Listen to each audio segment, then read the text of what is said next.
শীতের চাদর জড়ানো ছুটির আমেজের জড়তা কাটাতে চলুন বেরিয়ে আসি সপরিবারে। এই প্রথম দেগঙ্গায় তৈরি হলো বিনোদন পার্ক। কয়েক বিঘা জমির উপর গড়ে ওঠা সেই পার্কে কি না নেই সেখানে, যার শুভ উদ্বোধন আগামী 22শে ডিসেম্বর। হ্যাঁ, বারাসাত হাসনাবাদ রেল শাখার হারোয়া রোড স্টেশনে নেমে মাত্র কয়েক মিনিটের পথ দেগঙ্গার হাদিপুর ঝিকরা 1 গ্রাম পঞ্চায়েতের ঝিকরায় তৈরি হয়েছে অ্যামাজিং পার্ক।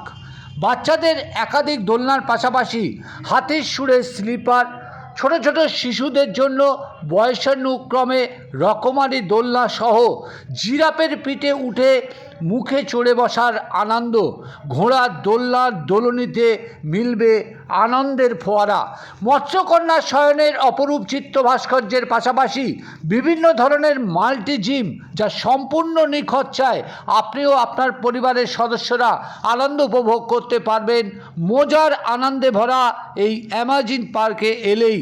এছাড়াও মিলবে টয় ট্রেনে চড়ে বসার আনন্দ সহ বিভিন্ন ধরনের নাগরদোলা চাপার আনন্দ, থাকছে সেলফি ছবি তোলার ঐতিহ্যবাহী তাজমহল ও গেট অফ ইন্ডিয়া জোন, যা আপনাকে মুগ্ধ করবেই।